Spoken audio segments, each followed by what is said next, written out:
Ang pag-uwi sa Pilipinas, hindi lang dapat tungkol sa excitement, hindi lang tungkol sa pamilya, hindi lang tungkol sa pahinga.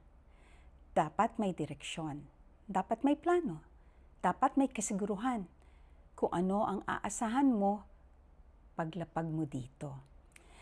Kasi ang totoo, ang pag-uwi ay mas masarap kapag hindi ka kinakabahan sa next step.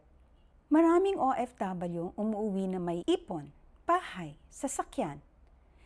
Pero ang tanong na mahirap harapin, hanggang kailan tatagal ang ipon ko?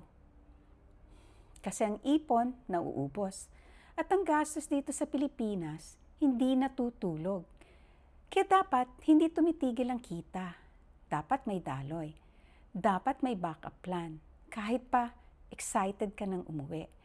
Ayaw mo bang umuwi na mas kampante, mas prepared, at mas may direksyon?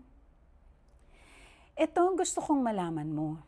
May mga sistemang pwede mong simulan kahit nasa abroad ka pa.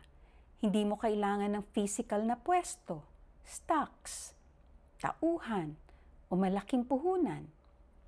At hindi mo kailangan maghintay ng perfect timing bago gumawa ng hakbang.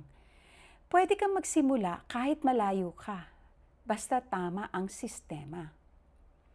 Ang mahalaga, pag uwi mo, may income flow na nakaset para sa'yo. Hindi ka starting from scratch. Hindi ka nangangapa. Hindi ka dependent lang sa ipon. Isipin mo yon, uwi ka na may takbo ang income, hindi zero. Kaya kung papunta ka na sa transition na yan, o kahit iniisip mo pa lang ang pag-uwi, gusto kong malaman mo na may paraan para maging handa kahit nasa ibang bansa ka pa. Hindi ko muna babanggitin ng sistema ngayon. Ayokong pumasok ka na hindi malinaw sa isip mo. Pero kapag handa ka ng pakinggan, nandito lang ako. Ang goal ko lang ay simple. Pag uwi mo, hindi ka magsisimula sa zero.